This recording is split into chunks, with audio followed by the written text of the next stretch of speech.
What's up, everyone, and welcome to FAQ161. Hello. Welcome. It's in the dead center of summer for me right here. I mean, you're working. That's okay. I'm in here to give you the goods of the week. You send me questions, I give you answers. Let's go.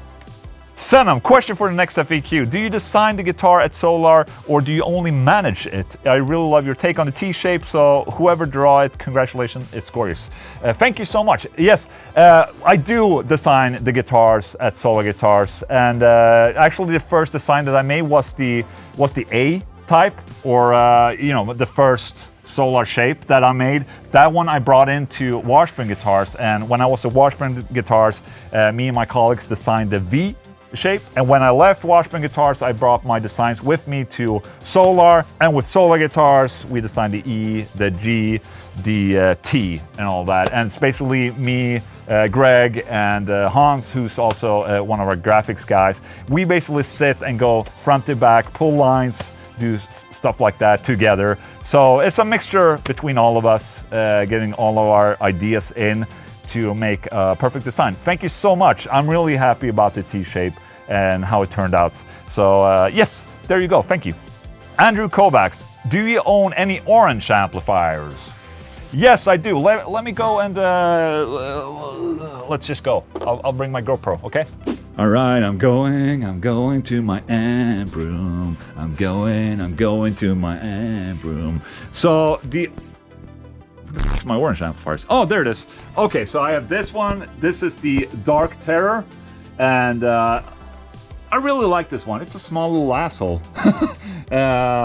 It's just something cool about it having just one EQ knob.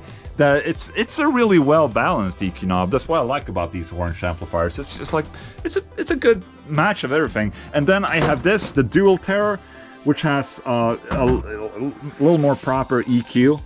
Oh, it does not actually have proper EQ. It's also the same tone. I forgot about that. Why is that? What am I mixing it up with? Anyways, I have those two, and then somewhere here I also have the smaller, the Dark Terror Mini or something like that. And yeah, man, I really like orange amplifiers. They're very, very good pedal platforms. So if you have like a favorite overdrive or something like that, it's just really good. It just really responds well to overdrives. I mean, couple one up with an overdrive and it will sound incredibly monstrous. And the cabinets are good as well. Jensen, the other guitar player of the Haunted, he's playing orange 2x12s live, and it sounds absolutely kick-ass. So yes, those are the orange amplifiers that I own, and yes, thank you. Valkyrix, hey Ola, any tips on transitioning from 6 to 7 string playing? Been playing 6 string for most of my life, but recently got a 7 string and I'm struggling. Okay, that's actually a solid question right there. When I switched to 7 strings, or when I started playing 7 strings, my first 7 string was an Ibanez RG 7620. Back when it came out, it was basically one of the first ones that arrived in Sweden. Sad story, I actually exchanged my Washburn Dimebag Bolt, the import one, towards this new Ibanez RG 7620. I know. Anyways, with that guitar, since it was basically almost the same scale length as it was a standard 25.5, it didn't feel like it was a lot of work getting into the 7 string. I mean, I was playing Greenfield like a change of scene sense and a mirror like dun, dun, dun, dun, dun, dun, dun, dun, dun, dun, dun, dun. It was just really easy. Since I didn't really have any other guitar at the time, I only played 7 string for a good while. And I just grew accustomed to it real quick. But I think that it was a standard scale, which is pretty common on Ibanez guitar, that you have standard scale 25.5 7 strings. I think the optimal 7 string scale now is probably 26.5. It's just a really good middle ground of still having a really kick-ass tone and the tension of the strings, basically, in that low tuning. I think a good trick is just to treat it as if you will be playing a down-tuned 6 string to begin with, and just, work yourself around the lowest strings and all that. Just get used to the extra width of the neck in your hand. But then again, I'm probably the worst guy to ask because I'm barely playing 7 strings now. I do it sometimes to have a different flavor when I write music, but I 99% of the times I'm playing 6 strings because I just think it's more fun to play 6 strings. And you know, the good thing about 6 strings is that you can still tune them down very low. You don't really need, you're gaining 5 extra frets basically with the 7 string. Maybe you just take out the 6 strings altogether. You just play 7 string for like for a year, just to get into it basically. Good tip, Ola. Holy shit, I'm such a discourager. Is that a good word? Ola, discourager of 7 string. Did not mean to. I mean, 7 strings are amazing, 8 strings are amazing, but you know, I prefer 6 strings. But I agree, it is a little hard to just switch to 7 string if you haven't played it before. But I mean, try it out, man. It might be for you, it might not be for you. Cool, huh? Scotty Johnston, I have a question for FAQ. Your favorite decade for metal is 90s, like mine. Can you name your favorite album from each year from 90 to 99 without repeating bands? It would be interesting to see how our lists compare. Thanks for all the great content. You're the man, Ola. Thank you so much. Now this is a true challenge. And before this video, I actually sat down and tried to prepare for this question. Not repeating bands was my biggest problem with making this list because there's so many good albums. A lot of my favorite albums were made during the 90s. So this was really tough, man. I appreciate the challenge. So let's start with 1990. And with this, I have to pick Entombed's Left Hand Path, Swedish Entombed. Incredible album. True Swedish death metal right there. It's a very important album for me. But with that said, Pantera Cowboys from Hell was an album in 1990. But I just can't pick it because I have to pick it as a favorite in another one. So with 1990 Entombed, Left Hand Path, 1991 was a little easier because there wasn't too many albums that are super favorable during that year for me. But I'm picking Sepultura Arise. And I remember buying this album when I was in Austria. I was there riding snowboard one year, and we had a day off, and I went to a record store and I bought Sepultura Arise. It's an amazing death metal album, just saying. 1992. Okay, now I have to pick Pantera because this is the year where Vulgar Display of Power was released. And I just cannot. It's hard to pick between Cowboys from Hell, Vulgar Display of Power, Far Beyond Driven, and Great Sun Tranquil because they all mean so much to me for different reasons. And but I have to pick Vulgar Display of Power for 92. I mean, come on, it's one of the most brutal albums of all time, except you know Far Beyond Driven, and then except Great Sun Tranquil. You know, this is already very, very hard. Just saying. But for 1992, I'm picking Pantera, Vulgar Display of Power. Okay.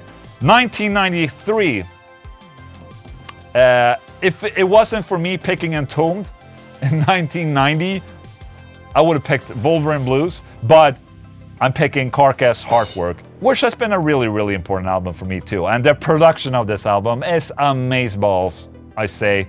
Colin Richardson, Michael Hammett on guitar, Marshall Governor into a 5150, god damn. Guitar tone is amazing. Holy shit. Carcass Heartwork, 1993.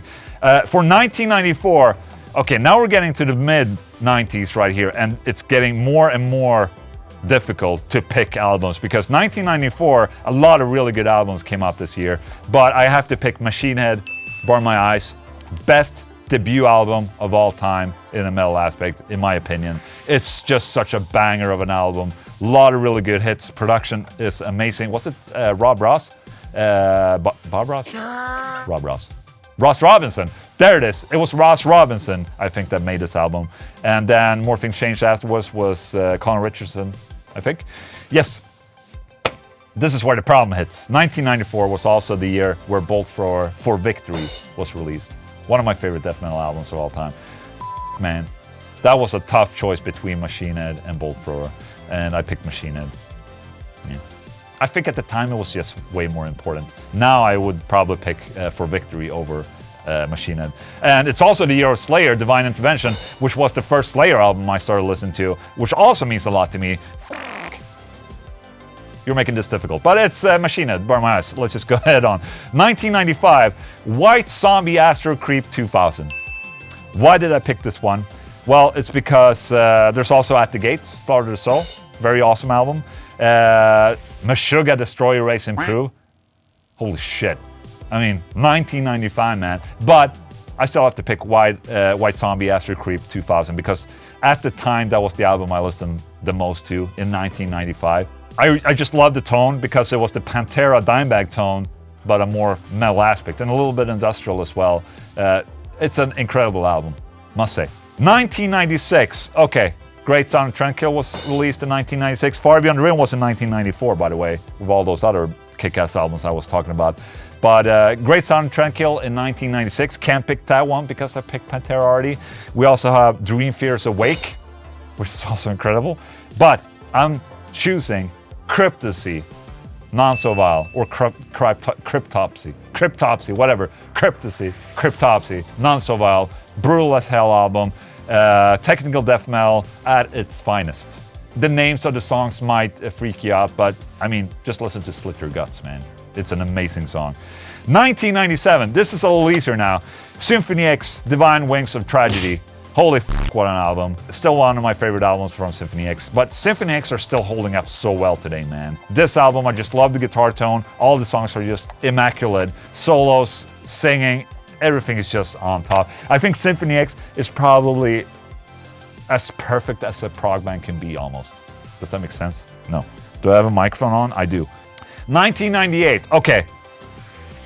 This is where I picked Meshuggah, Chaosphere. Why? Because this is where I started listening to Meshuggah. Chaosphere was the first album I listened to, and I just f***ing love the guitar tone of this album. It's Rectifier, and it's just so f***ing brutal. Honorable mentions for 1998, Gorguts, Obscura. Also a really awesome Canadian death metal band, just as Cryptopsy.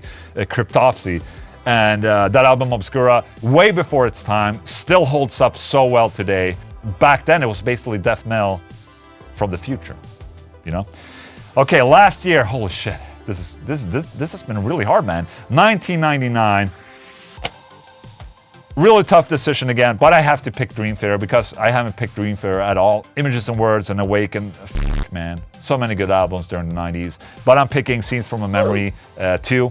In my opinion, one of my favorite concept albums of all time. It's just a really perfect album that, you know, everything just ties together. It's a good, cheesy story in it. And I don't know, man, it's just a really good album. And I think that was like the end of one type of Dream Theater. And then with the next album, 6 Degrees of Inner Turbulence, they started to really sound different. I think Scenes from Memory was the change between old and new Dream Theater, but really, really kick-ass album. And another honorable mention for 1999 is Testament the Gathering. Man, Andy Sneap. Best fucking production right there. So brutal, so vile. It's just disgusting. The tone is just disgusting, and the mix is just like... Dude, this was a lot of fun. Thank you so much for that question. I think I have to make one of these for the 2000s as well at some point. But that was a lot of fun. Thank you so much for the question. Jack the Guitarist. Hey, Ola, I want to ask you, when you started your YouTube, did you use to share the heck out of your videos on social medias or just let them be? Excellent question. I did sort of share them on my own social medias, but I never really, you know, I didn't go to other Facebook groups or whatever, and I don't even know if Facebook groups were a thing back then. But basically, I shared them on my own social medias. But when I started, I also shared it on forums. So when I started my YouTube channel, I was doing amp demos a lot and production stuff. I would put that on the Andy Sneap forum, for instance, and, you know, like, here we go, this is the Famous Cobra, whatever. And but it's not only that. I joined the Andy Sneap forum in like 2001, and I had been like a really active member since then. So I already had some sort of reputation on there, you know, for helping people and, you know, just being the metal guy, metal guitar player, among a lot of other YouTubers that are also coming from there, you know, Glenn Fricker and all. And Joey Sturgis, for instance. And so I already built my name there a little bit. So when I uploaded videos, people were checking them up because, you know, they value my opinion and whatnot.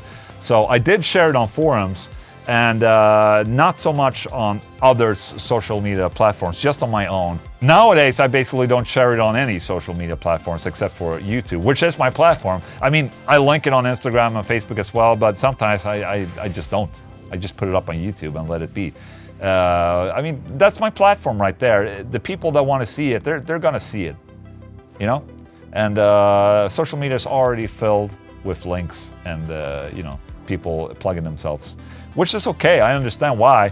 Yeah, it was easier back in the day when you were alone. Let's just say that. PGS Music. After awesome Jeff Loomis guest solo on the Starsinger album, who would you want to guest on a future album? Skull. Great question. I'm a little bit careful of who I bring in on my albums. Back in the day, I would bring in anyone on my albums, you know, Feared albums, whatnot, because people are insane. But now I'm feeling like when I bring someone, when I write a solo album, for instance, that's what I did with my first solo album, is that I want to be able to carry everything on my own shoulders. So that's what I did with the first album. I didn't have any guests at all, except for like the saxophone solo on Solar Part 2.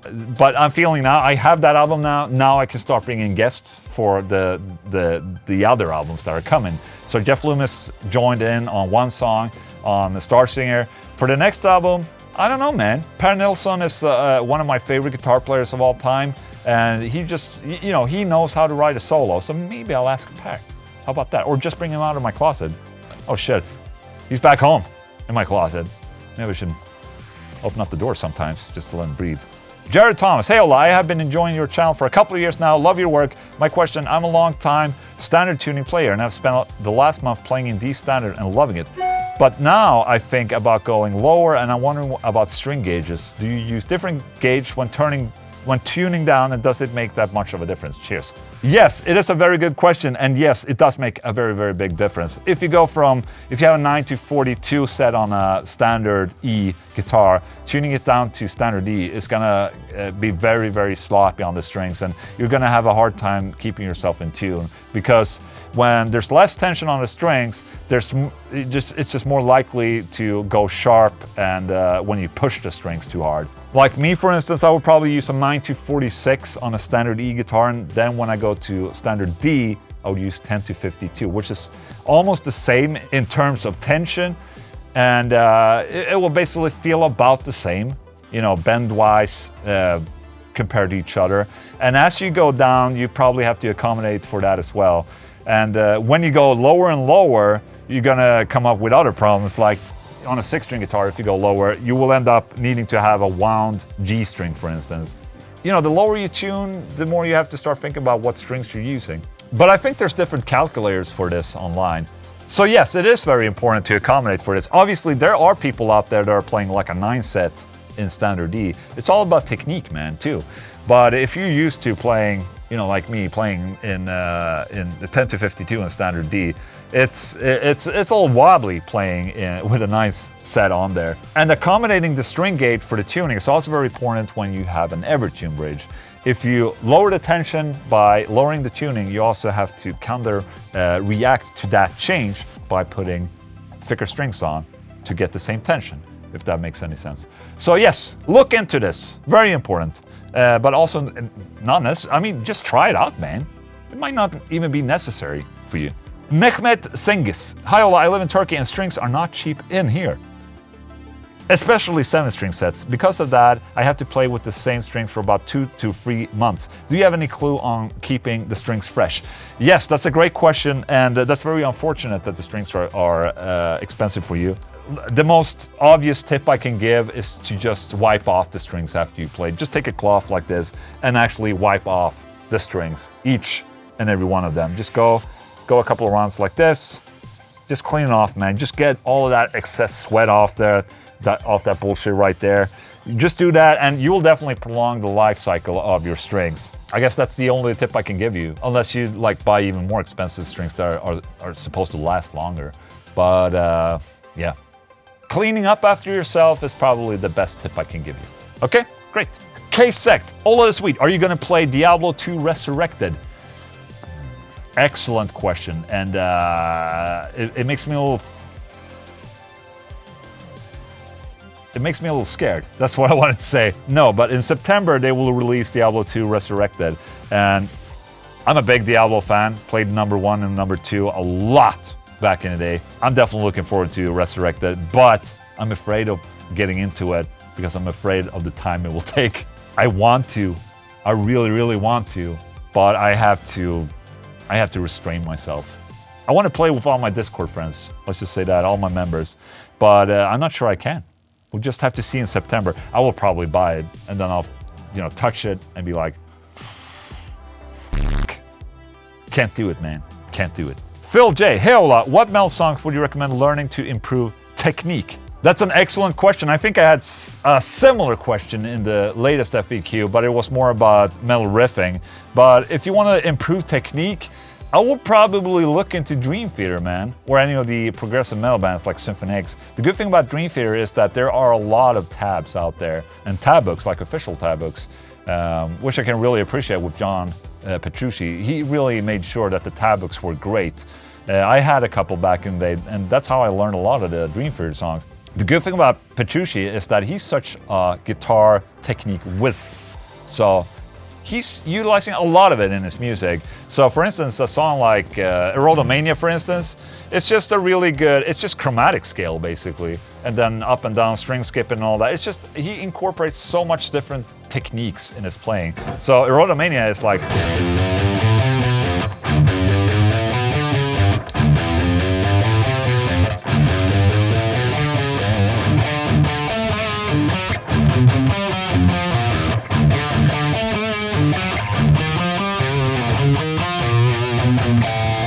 That's basically like a lesson in technique right there. It's very challenging and it's also really fun to play. So I will definitely check out some Dream Theater songs, man. Even check out the Rock Discipline video that John Petrucci made. It still holds up today, man. There's a lot of really good technique practices in that one right there. Good luck, buddy. Glenn Huge, you can't do reviews properly if you only play heavy riffs. Your lead work is at a beginner level at best. That pedal sounded like shit. You can't play lead, bro. You do know that, don't you? As Elmo said, I like Ola. He's funny. Think about it. But you're making a squillion of that guitar line, so good for you, I guess. But bringing out a guitar that is made initially for you, which again, you can't play leads, so what the fuck are you doing demonstrating a guitar you can't actually play? You see the pattern here? Your vids are funny, so I'll buy your guitars. Fluck, no, you can't play lead at all. Doesn't it bother you? Or are the YouTube dollars more important than saying to your subscribers to be truthful? All I can do is heavy riffs. I can't play single notes, do legato line sweep, speed picking, it goes on and on. Admit you are an untrained guitarist in every way and admit you're at beginner level guitar only.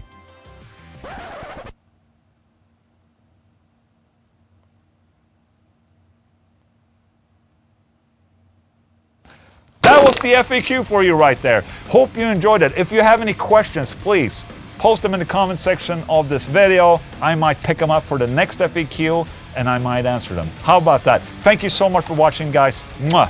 I love you. See you next time. Bye.